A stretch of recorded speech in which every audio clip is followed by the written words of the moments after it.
गिलाफ काला काबा जो है वो किस कलर का है? ब्लैक। ब्लैक। तो इसको मेरा ख्याल सुन्नियों को चाहिए वाइट करवाएं ताकि शिया से जान छूट जाए।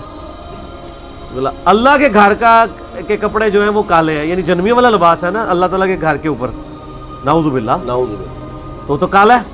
और ये गिलाफ काबा इस्लाम से भी पहले का चल रहा है, नबी इस्लाम ने इसे एंडोर्स किया हुआ है। गिलाफ काबा उस जमाने में भी चढ़ता था, सही बुखारी में हदीस मौजूद है। गिलाफ काबा काला, नबी इस्लाम का कुर्ता काला, नबी इस्लाम की पगड़ी, बुखारी मुस्लिम में आता है कि नबी इस्लाम, साहबा किराम कहते हैं जुम्मे के दिन हमने उनको देखा काली पगड़ी पहनी हुई थी।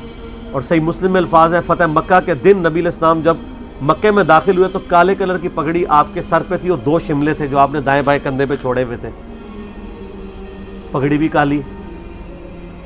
अच्छा, काली कमली सुनी हुई है? बेशक। तो ये काली कमले वाले नात क्यों लिखा हुआ है? अगर काला लिबास जहन्नमियों का लिबास है तो नबी इस्लाम की चादर क्यों काली थी?